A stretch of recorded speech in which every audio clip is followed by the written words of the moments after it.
Вся татарская история в одном подкасте. Лекторий «Миллиард татар». Викинг, варяг, норман, рус называли представителей данного сообщества по-разному. Большинство этих названий — это экзоэтнонимы или экзополитонимы, можно назвать. То есть то, как называет это сообщество другие. Единого какого-то народа под названием викинг в те времена, безусловно, не было. Почему? Потому что южно-скандинавское общество еще стояло на пороге только-только оформления прочных таких политических, социально-политических, этнополитических группировок, и ни о каком сложении единого народа речи быть не могло. Но слово само «викинг», да, ведь «викинг» можно назвать его если перевести «викингер», или по-датски, или по-норвежски «викингер», или по-шведски «викингар», например. Прибрежный житель, можно самый упрощенный прибрежный житель. Там потом можно домысливать, что житель портового города, житель портового поселения или прибрежного поселения — это уже вторичное. То же самое, например, слово «варяг». Варяг — множество есть этимологий, есть византийская этимология, есть чисто, скажем, германская этимология этого слова, есть даже от профессионального, то есть гребец, гребцы, морские, то есть мореплаватели можно оттуда вывести. То же самое, например, с термином «норман». Норман тут даже легко расшифровывается. Для жителей континентальной Европы, все северяне, даже, собственно, даны, то есть жители Дании, они все норманы, то есть все северяне, северные люди. Интересуясь наш период, норманы — это люди моря, которые приходят то есть с целью грабительских походов в европейские города.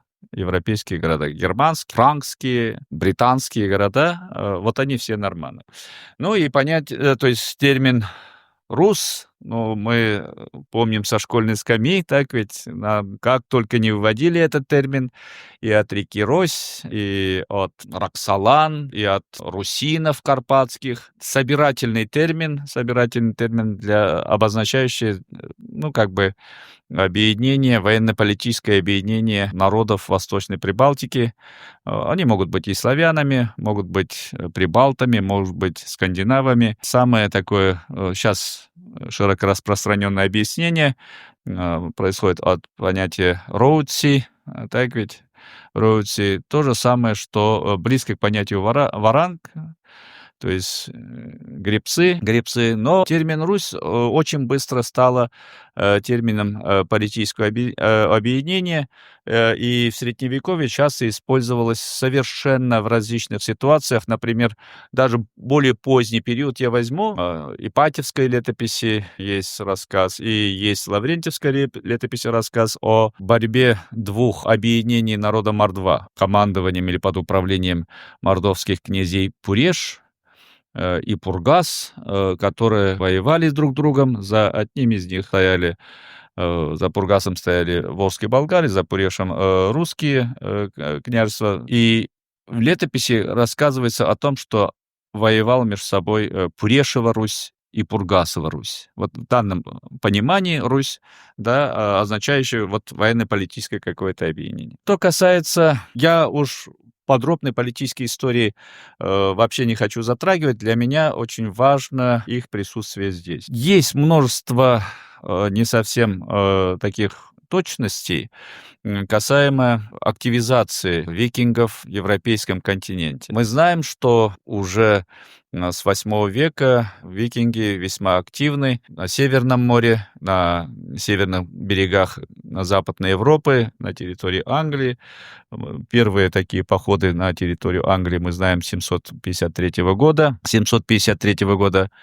В 853 или 856, надо посмотреть дату, они уже берут Париж, да, и становится очень грозной силой для всех политических образований Европы. Более того, нападает и на Испанию. Уже флот викингов, обойдя Западную Европу, проникают в Средиземное море, нападают на Сицилию, даже доходят до Константинополя. До Константинополя они не как бы с Прибалтики дошли, а обойдя. Вот и существует такая точка зрения, что как только европейские государства научились воевать с ними, а в чем суть научиться воевать? То есть они очень хорошо наладили так называемую береговую охрану. Особенно вот Франция. Как только они научились воевать, все, опасность викингов само по себе стала спадать. Единственное, кто продолжала страдать, это Британия. И, мол, после этого взор викингов, мол, обратился на восток. Когда вот европейцы с ними научились, викинги, получив несколько раз очень жесткого отпора, особенно на территории Франции, они решили попробовать, мол, свое счастье на востоке. Это не совсем так. Точнее, это вообще не так. Вообще не так. Почему? Потому что определить, какое направление доминировало в тот или иной период, но пока по источникам и по иным, по археологическим, тем более, данным мы не можем. Единственное, мы можем сказать какие-то сохранившиеся сведения, то есть указать на какие-то сохранившиеся сведения, когда все это произошло. Например, мы знаем, что в 689 году викинги взяли Сааремаа. Это на Восточной Балтике, ну, современный эстонский это остров, да, Восточная Прибалтика. Это первое зафиксированное такое проявление активности викингов вообще в Балтийском море. Уже 750-е годы, одновременно их начало наступательных действий в Британском полуострове, они же уже проникают при Ладоге. То есть, по крайней мере,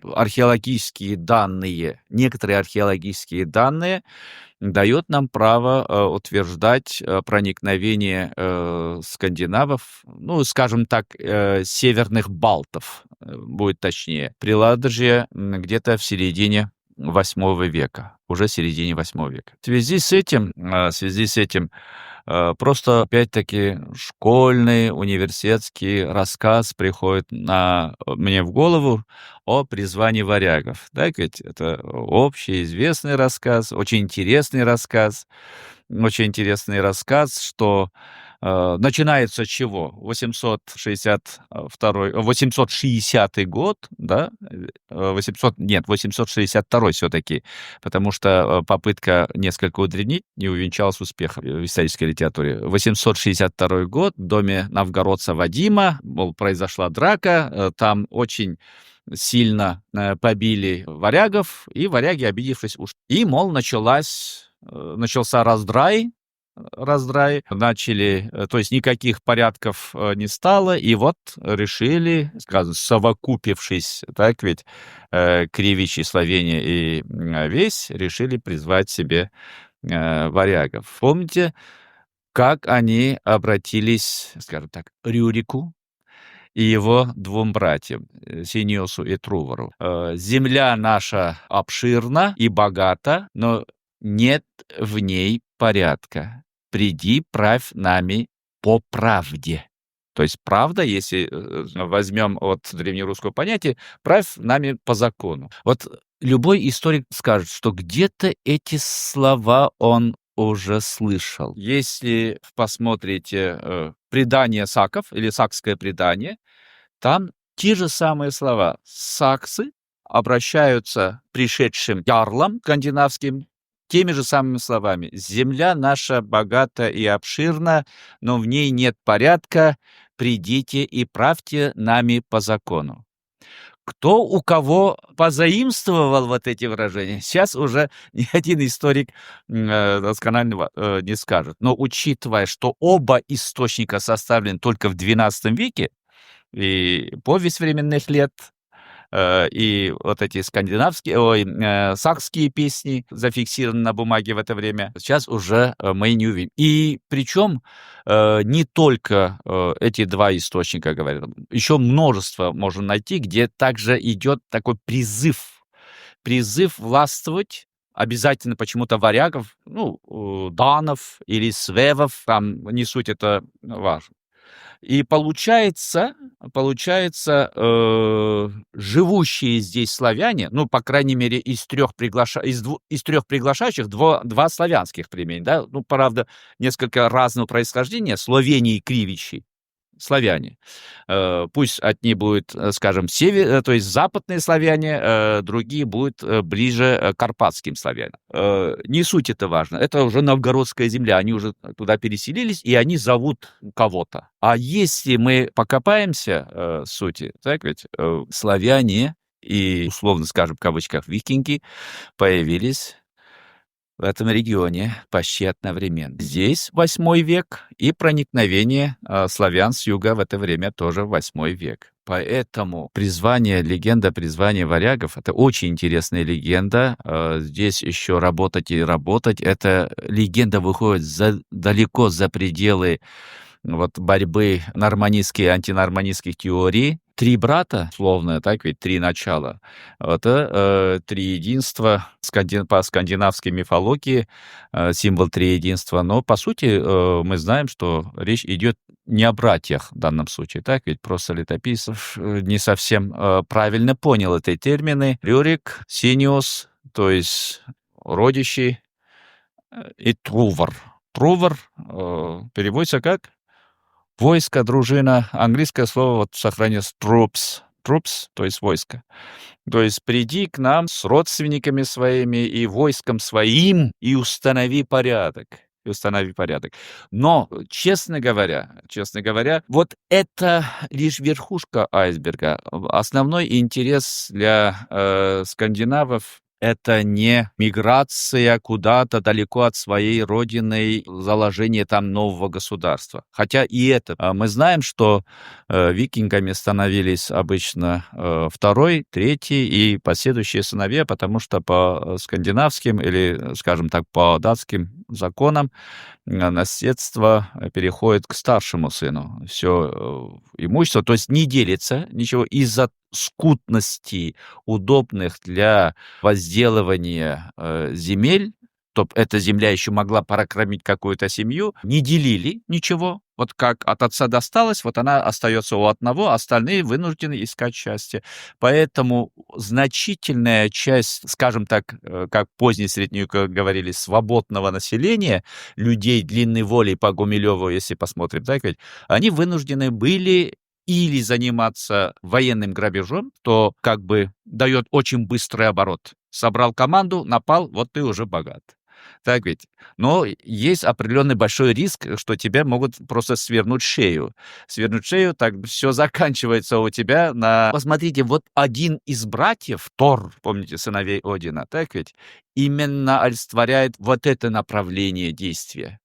Война, драка, битва, вот священный молот Тора, разбить врага в его гнезде. Тор никогда не дерется в Вальгалле, то есть Асгарде. Он всегда дерется на чужой территории. Это вот одна стезя. А вторая — это торговля.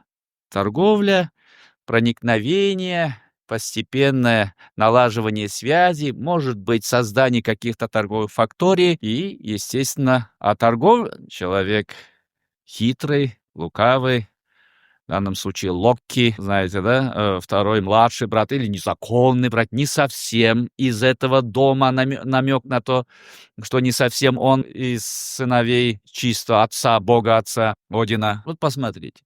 Если в Западной Европе, по отношению к Западной Европе, скандинавы обычно действовали, викинги действовали силы оружия, грабеж, и причем частенько это подавали как борьбу традиционной веры против христианства. Очень быстро она оборачивается вот эту фольгу.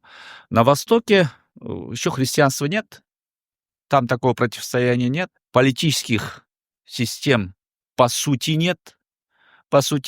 Есть там так называемое прогосударственное образование, но они очень слабы, зато есть очень ярко светящийся горизонт. В лице хазарского каганата. И два слова о Хазарском Каганате, точнее, не о Хазарском Каганате, сегодня там можно будет отдельно поговорить, а речь идет о одном из самых больших достижений Каганата — это создание трансконтинентальных торговых магистралей.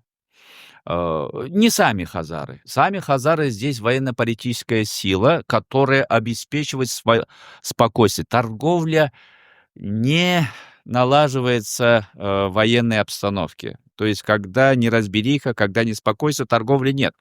Торговля умирает. Любая военная кампания приводит к обнищанию населения. Установи политическую стабильность, тишину.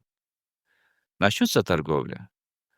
Есть люди, которые могут быстро это наладить. А кто? Данный период греки, политические, военно-политические противники и соперники при Черноморье, имеется в виду в лице Византийской империи по отношению к Хазарскому Каганату. Хотя у них в конечном счете более-менее такое комплементарное отношение установилось, потому что появился новый враг в лице мусульман, в лице Дамасского халифата. Враг моего врага, мой друг. Армяне в этот период ослабли. Армянская торговля ослабла. Сагдийцы, они далеко. Поэтому и здесь появляется новый, хорошо знающий торговлю народ в Восточной Европе в лице евреев.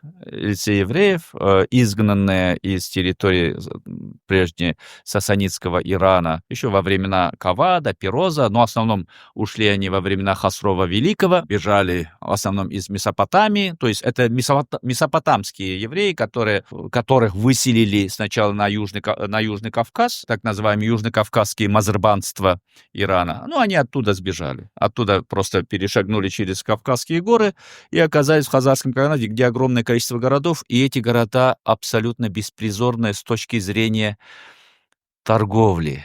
И они взяли эти города. Согласие хазарских беков, хазарских правителей, и наладили очень хорошие торговые отношения. Вот именно из их среды складывается так называемая рахданитская торговля. Торговцы рахданиды. Рахданит переводится «знающий путь». Это еврейское торговое сословие. Это, в основном это из евреев-празелитов. Евреи, которые приспособлены жить к новых условиях, которые не совсем уже живут, скажем, по Ветхому Завету. Не позволяет условия жить и придерживаться всех норм. И посмотрите, в середине 8 века завершается, по сути, складывание вот это торговое сословие, и мы уже видим достаточно короткое время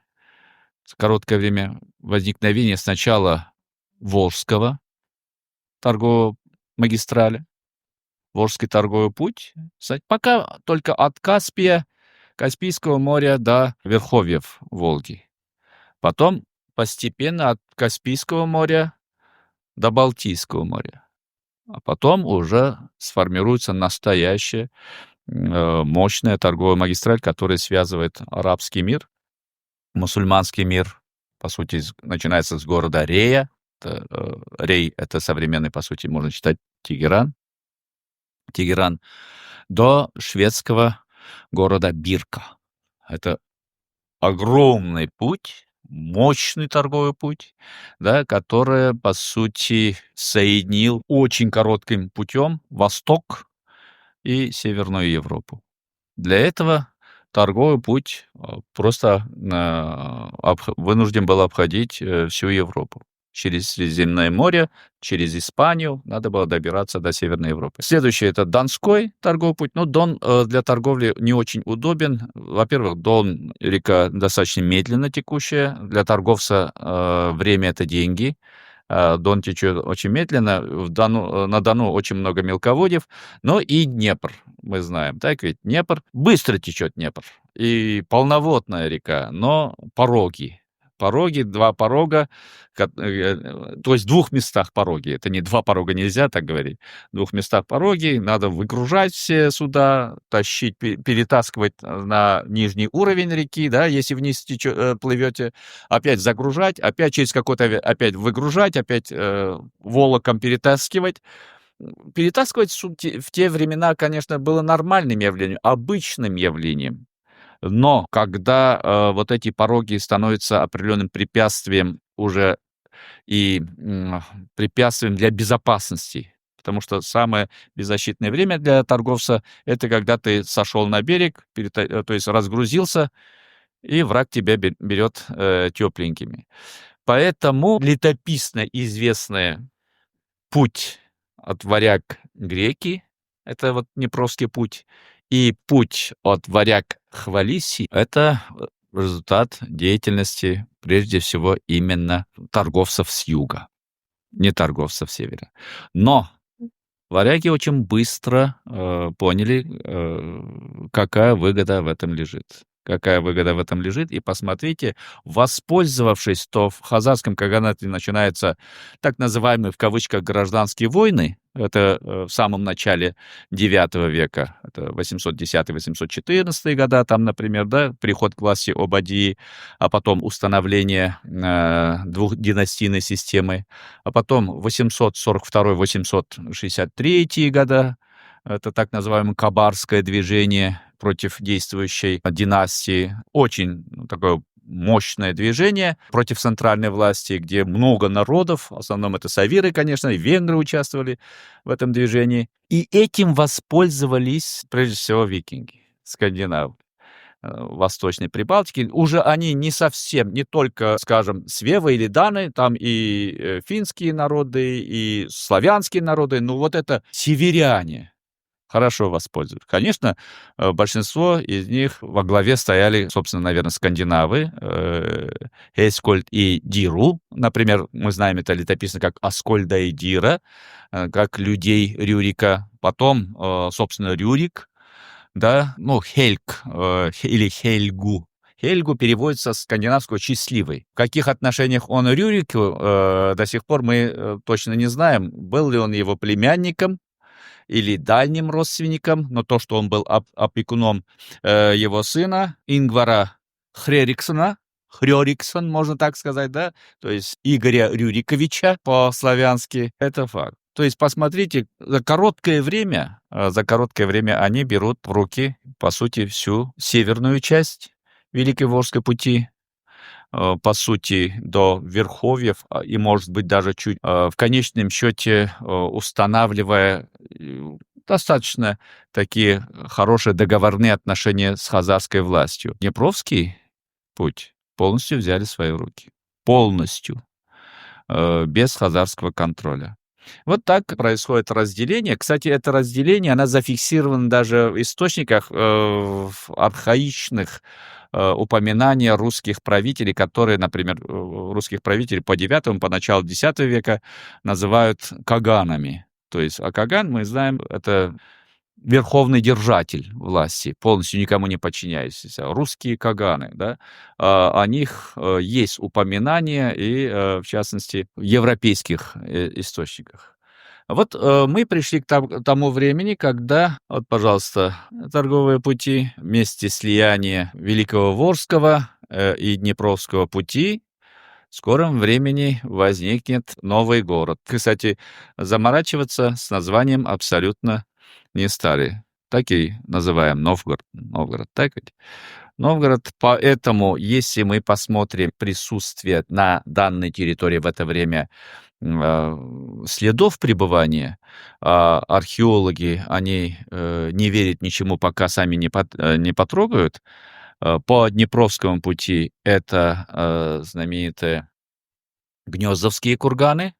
Гнездовские курганы недалеко от Смоленска, а по Великому Волжскому пути, в верховьях Волги, Тимирёво. Тимирёво — это под Ярославлем. под Ярославлем знаменитая, хотя там есть и сарские находки, очень интересные сарские находки, есть там и муромские находки, но они чуть-чуть позднее. А вот Тимирёво на Волге и Гнездово на Днепре считаются эталонными памятниками присутствия викингов на этой территории. Вот, пожалуйста, из Гнездова некоторые находки. э, ну, это в середине, вот эта подвеска, она эталонная. Эталонная. Тут бабушке не ходи, сразу можно определить, что это скандинавы с усами, воин. Кстати, обратите внимание, вы никогда не увидите скандинавов, с которые нам их обрисовывают. Вот х шлем с такими рогами, чем больше рога, тем знатнее. Вот наших детей пичкает вот этими мультиками, да, о драконах, обязательно там бегает. Ну, кто, показывает детям такие мультики, с такими рогами. Для скандинавов не характерно носить, какие-нибудь рога на шлемах. Кстати, это, ну, одна из таких сказок, которые нам уже в XIX веке наши немецкие, историки, и в какой-то мере сказочники подали, что скандинавы — это всегда вот германцы с рогами. Ничего подобного нет. У них обычный шлем, такого в виде сфероконуса, сферический шлем мы называем, сферический шлем, без каких-нибудь там выступов. Кстати, к слову, носить наподобие рогов — это все-таки традиция степи, Великой степи, восточной части Великой степи. Там вот это есть. Там есть, где рог олицетворяет символ власти. Символ власти. Китайцы даже называли чиновников четырехрожные чиновники, шестирожные чиновники. Это не по 6 рожам, а по 6 рогам, которые, то есть там 6 ступеней чиновничества, 4 ступеней чиновничества, самые высшие такие, типа сянван, левый сянван, правый сянван, левый луливан, правый луливан, вот эти, если у хуннов мы возьмем. Вот такой момент. Теперь какие, вот там опять-таки скандинавские украшения с Гнездова, тоже X век, начало X века. Это начало X века. Прошу обратить внимание на левом рисунке вот Т-образную подвеску. Т-образную подвеску. Я вернусь к этой подвеске потом. Ну вот, что касается, давайте сначала источников посмотрим. Если мы возьмем источники, рассказывающие движение скандинавов на восток. Ну, во-первых, это, собственно, саги скандинавские. Скандинавские саги — это сага о Харальде Прекрасноволосом, сага о Харальде Серая шкура, сага о Олафе Святом, да, сага о Магнусе Голоногом. Посмотрите, у них какие клички. Имя и сразу кличка. Магнус Голоногий, Олаф Святой, Харальд Серая шкура. И сага об Одде Стреле, и последнее, вот что особенно хочется отметить, это сага о Стурлаге Трудолюбивом. Стурлаге Трудолюбивом — это знаменитая сага, где рассказывается ну, там упоминается предание о роге единорога Уранхорне. И этот рог единорога Уранхорна находилась на востоке, которое, и если викинг добудет этот рог, он добудет себе счастье, военную удачу, даже может прийти к бессмертию. Вот очень интересно, вот эти саги. Это чисто скандинавские. И, кстати, очень много там есть информации о Восточной Европе, о русских землях, скажем так, русских землях, о Биармии и о Сверкланде. Сверкланде, ну, легенда о Сверкланде мы можем увидеть это уже попозже. Это достаточно поздняя сага. Это сага о Ингваре путешественники. Она достаточно поздняя, это эпоха уже Ярослава Мудрого, где рассказывается об Ингваре, который был у Ерислеева. Ерислеев — это, ну, Ярослав наш мудрый, да, и от Ерислеева он жил там 6 лет у него, служил, и узнал много о том, что вот эта Гардарика или Гарда, или Гардарика, земля русов, она не есть самая богатая земля, хотя скандинавы считали, что это самая богатая на свете земля.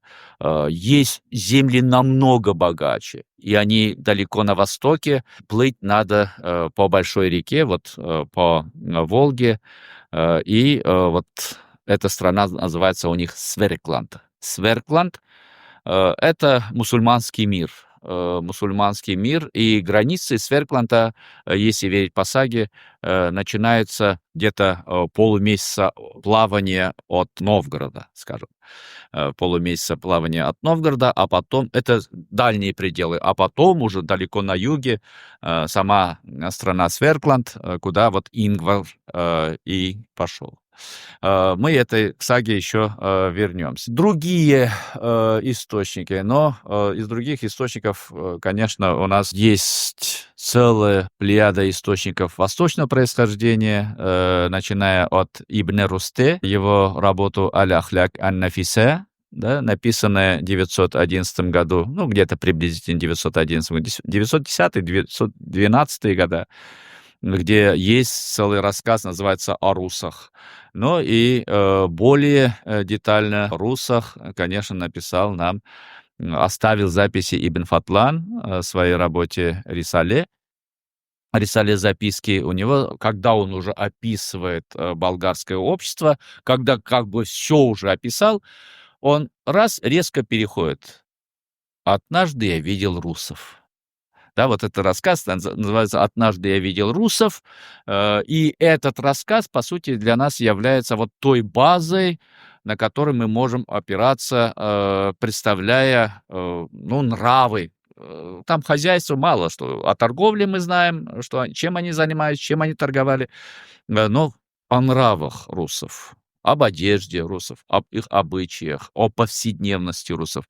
Правда, не о всех, вероятнее всего, а лишь о той части, которая занималась торговлей на Великой торговой пути, Волжской пути. Вот о них мы хорошо знаем. Да, и опираясь на этот рассказ, есть даже вот картина «Похороны руса» называется. «Похороны руса», когда на корабле там положили уже мужчину, по всей вероятности, с такого богатого купца, убили после определенных действий наложницу, да, положили там лошадей, коров, богатство. Причем еще до смерти, то есть до убийства этой девушки, шептал, каждый подходил и шептал ей в ухо, что она должна передать от него ему, когда они попадут на тот мир. И потом все это сожгли. Все это сожгли. То есть очень хороший рассказ.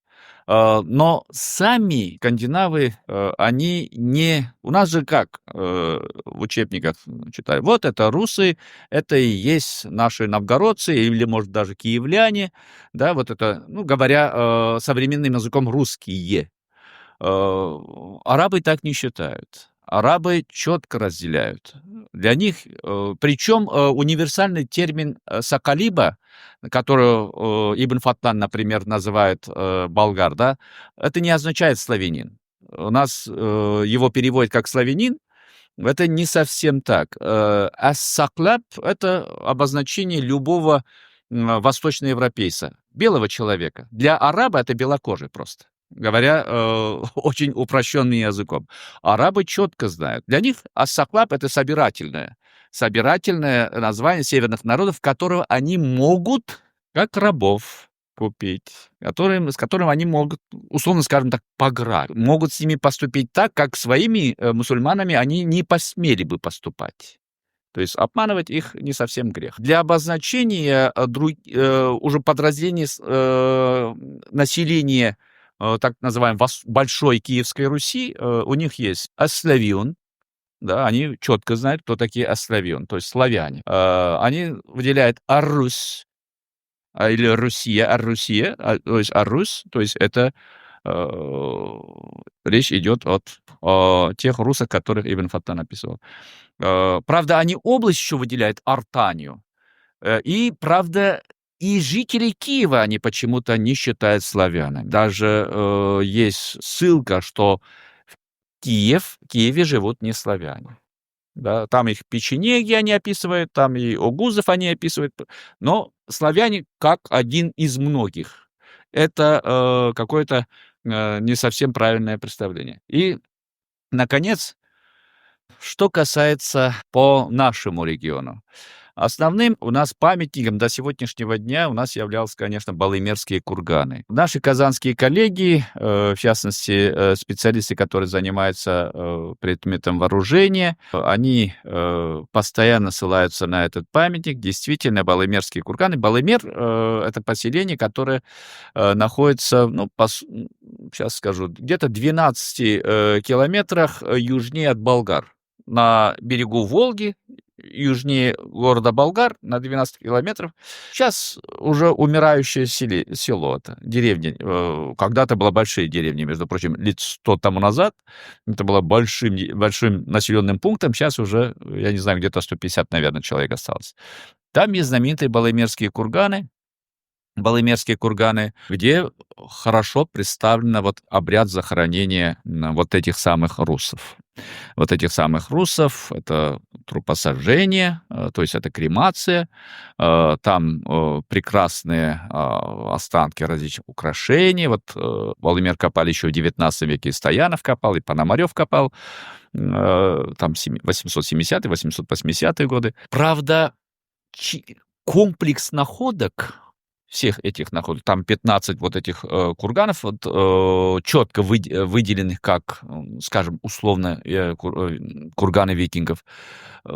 Комплекс находок — это не чисто скандинавский. Вот это, я бы сказал, это они больше могли принадлежать вот смешанному по своему происхождению категории людей, которые взяли основой профессии военное дело. Не слишком витиевато сказал. Это просто наемники. Таких наемников было много во дворе русских, киевских, точнее, давайте так скажем, киевских князей. Мы даже знаем, что первый дошедший до нас в текстовом виде свод законов, русскую правду, правду Ярослава, из них древнейшую часть, 10 статей, да, так называемая древнейшая правда, это правда, данная именно варягам, русам, хоть как назовите, вот этим наемникам за помощь Ярославу в борьбе за Киевский престол. Он это им дал. Причем, обратите внимание, у викингов у них очень хорошо развитое чувство кровной мести. Кровная месть, где род включается в борьбу за своего родича. Так ведь? И это бесконечный процесс. Единственно, кровная месть не работает только в том случае, когда, скажем, человек вызывает один на один с оружием по договоренности, и они сражаются, и он того убивает, тогда кровной мести нет. Все было по-честному, кровной мести нет. Это вот в X веке это даже стало определенным видом, скажем, заработки определенных категорий опытных воинов. Вот это, опять-таки, очередное гипертрофирование истории. Вот рассказы о берсарках. Берсерк или берсарк, мы все представляем, кто такие, да? В фильмах они обычно голые по пояс, чем-то напившись, 2 топорами на врага, бешеным, смерти не боящиеся, да? Которые ждут встречи с Одином. Вот берсерк. И, мол, для такой категории опытных воинов это стало, по сути, видом шабашки. Убиваем более слабого, вызываем на бой более слабого противника, убиваешь его, достояние твое. Чтоб вот это прекратить, вот Ярослав вводит законы первейшие, там пунктик, статья первая, условно первая, скажем, она первая идет. Это просто текст, там никаких нумераций нет. Убиеть муж мужа, то мстя брату брата, отцу чаду отца или сыновью отца. В разных редакциях там пространные и краткое по-разному даются. Сестре сынови и брату чаду. То есть, если кто кого убьет, то мстить могут сын за отца, 100%, отец за сына и за племянников. Другие родственники не лезут. Если у вас здесь других родственников нет, а кто не будет мстя, да, и идет перечисление, будь то гридин, мечник, купчина, ябедник, да, аще изгои будет, аль славянин, мы выровняли, то есть поставили новгородца на уровень варяга, аль славянин, то 40 гривен за не. То есть 40 гривен отдаем, и все на этом. 40 гривен это тоже неплохо. С другой стороны, это 1 гривна, 180 грамм серебра в среднем. Там есть 160, есть 200 грамм. Да? Посмотрите. 40 гривен это достаточно большое. То есть заплатили столько серебра, а где возьмешь столько серебра? Заплатил столько серебра. Это говорит о том, что то есть варяги, по сути, здесь были не бедными людьми, если они занимались. И самое интересное, там остальные статьи, если, например, там 7 статья, вытащишь нож и воткнешь, 3 гривны. То есть во время пьяной драки воткнул ножиком. А если его потрепишь по бороде, 12 гривен. Нет, это оскорбление воина, потому что борода для викинга — это источник силы. Да? А ты его по бороде потрепал. 12 гривен, ты его обидел кровно. Воткнул ножиком, ну, бывает, 3 гривны все только платим. Это да, гривны штрафы платишь. Посмотрите, там нет самого главного в правовом деле. Там нет государства как юридического лица. Закон прописан между двумя людьми, так ведь? Вот этот обиженный и обидчик. Вот общайтесь. Вот это чисто скандинавское право. Это русская правда, это чисто скандинавское право. Хоть как ни крути. Хотя относится к группе так называемых солийских прав. Что касается у нас, почему мы всегда говорим про Поволжье, Среднюю Волгу, вот, Верхнюю Волгу, Нижнюю Волгу, а еще больше мы говорим про Днепр. А по сути и у нас на Каме мы часто встречаем следы викингов. Но мы о них не говорим. Или стараемся, викинги, куда уж при Каме-то. А по сути материал есть. Материал есть или непосредственно викингов, или подражание материалу викингов. Это тоже очень интересная группа источников. В последние годы мы копали в городе Талкиш. Это очень крупный город, вот этот Старомашкинский археологический комплекс, мы там вскрываем, то есть там, это город, уничтоженный монголами, это миллионник, миллион квадратных метров там, уничтоженный монголами, и просто люди там лежат на поверхности. Лежат на поверхности женщины, дети, мужчины, подростки, там кто-то лицо укрыл, там то есть руку разбили, там обе кости, там, тем не менее, достали до головы, там мальчику проткнули основание черепа чем-то, по всей вероятности, это кистенем, там атлантовая кость была сломана, это такая быстрая смерть. Памятник интересный, но когда мы изучая этот город, мы стали обращать внимание, что за Шишмой, за рекой Шишма, это восточный уже Закамье, постоянно до нас приходят вот сведения или информацию, или просят консультироваться находками, которые приходят из этих районов. А читалось ведь, Шишма — это граница Волжской Болгарии, за Шишмой ничего нет. Началось с чего? Года 4 тому назад к нам обратились, в кавычках, любители старины, скажем так, да, обратились и попросили проконсультировать. Нам сказали, что у них есть подвеска, они не могут определить, из серебра она или из оловянистой бронзы. Сверкает как серебро и в виде буквы «Т». В виде буквы «Т», помните, я вам показал, эта знаменитая подвеска называется «Молот Тора». Молот Тора — это скандинавская подвеска. И когда мы начали просить, покажите, пожалуйста, пожалуйста, покажите, где нашли, они сказали, вот там-то, там-то, такое завуалированно, покажите. И после этого как бы все это исчезло. А уже 2,5 года тому назад мы уже сами вышли на человека, на любителя, такого любителя, который занимается в свободное время поиском древностей. В наши руки попала вот эта вещь. Вот эта вещь, вы потом придете, посмотрите. Я вам его сейчас увеличу, если можно. Вот в этом памятнике, видите, в середине 4, вот из этого городища, наряду с другими вещами, вот это без старые снимки.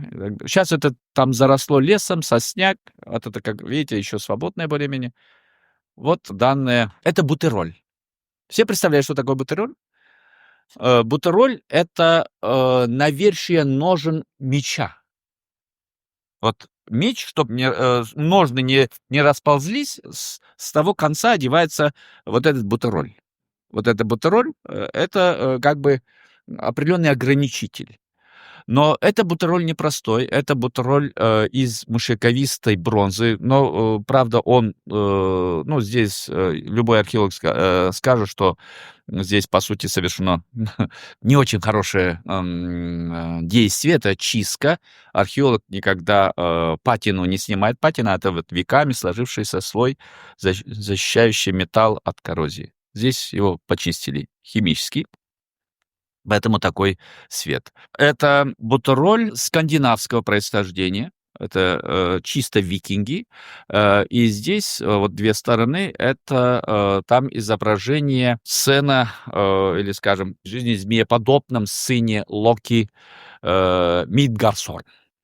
Мидгарсон — это сын змей, сын Локи, бога торговли, скажем, или обмана, или хитрости, или по-другому мы называем Йормунгант. Йормунгант, видите, там змей с точечками, полоса с точечками проходит. Видите, это туловище змея. Змей Мидгарсон, он появится в Рагнарёке и убьет Тора. И сам погибнет. Миру наступит конец. Это, по сути, предвестник конца света. Предвестник конца света. Правда, некоторые мои ученики считают, что перед нами изображен Игдрасиль. Игдрасиль — это мировое дерево, которое связывает все три единые мира в скандинавской мифологии. Но как бы то ни было, такие находки, они единичные. И вот эта находка, обнаружение на территории, то есть низовьях река Шишма в восточном Закамье, для нас это очень большая удача. Я хочу вам показать, как вот эти бутыроли, они то есть поменялись чуть попозже. Снимка. Я вам вот так покажу. Вот посмотрите, то же самое бутыроль, но это уже русский. И орнамент другой. Этот весит 21 грамм. Это весит 77 граммов. 77 граммов. Чувствуется. Это тоненькая оловянистая бронза. Это мощная мышьяковистая бронза. Мышьяковистая бронза характерна для Скандинавии. Могу показать с другого памятника. Вот посмотрите, вот эти подвески. Помните, я вам показал подвески в начале, мы к нему вернемся. Вот это не скандинавские подвески. Они не скандинавские. Это подражание скандинавским подвескам. Местное население, может быть, это вот жители Восточной Прибалтики, может, это славяне отливали. Вот они, эти подвески, они небольшие из бронзы. Это классическая бронза, оловянистая бронза с прекрасной патиной. Его чуть-чуть только почистили, то есть, можно сказать, помыли. Это так называемые подвески Тора, называется. Когда-то это было человеческое лицо, потом это стало таким геометрическим, растительным лицом, а вот здесь 4 завитушки. 4 завитушки. Причем это набор. Набор из 6 вот таких подвесок всегда. Они обнаружатся вот именно всегда 6 штук. Их ничем не спутаешь. К сожалению, надо сказать, что много находок, в частности, например, местные находят случайно, может находить, или во время каких-то разрушений, каких-то хозяйственных сооружений, что-то копал. Я нашел согнутый меч. Просто его согнули, говорят, и кому-то отдал или выкинул куда-то. Он же не прямой, он согнутый. Дело в том, что у скандинавов существовал обычай умерщвления оружия. Для них оружие это личное. То есть человек и уходит на войну с оружием и приходит на войну с оружием. Традиции скандинавов нет такого, например, как на Востоке, дарить свое личное оружие, на, пожалуйста, носи. Такого нет. Это твое оружие. Твое оружие, то есть разоружение викинга — это смерть викингу. Эпизод 940 года разоружение Ингвара или Игоря хазарами. Помните «Повести временных лет» рассказ о Козарской дани, когда киевляне вынуждены были отдать все мечи хазарам, и это стало как бы предрешением уже, собственно, судьбы самого хазарского каганата. С точки зрения летописца, мы с них собрали дань, вооружившись односторонне заточенным оружием, а у них мечи двухсторонне заточены. Сейчас мы у них взяли дань, скоро они от нас будут брать дани. И так и случилось, пишет летописец. Но это уже совершенно другая история. Спасибо. Free audio post-production by alphonic.com